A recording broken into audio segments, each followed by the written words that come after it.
Huh? AC for my house. What is boy? I don't need money.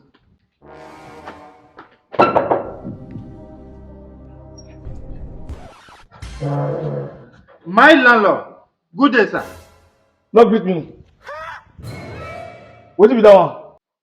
You dey wine? Sir, it's AC. AC. And you dey owe me money join now.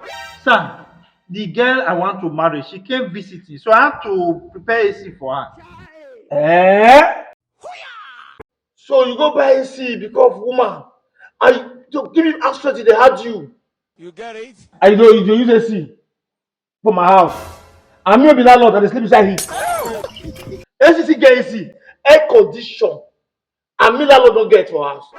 Sir, if you want to buy, you can go and buy now. Anyone tell me what I'm supposed to buy? Give me money now. If you pay me access, why I not go buy? You get to know like better thing.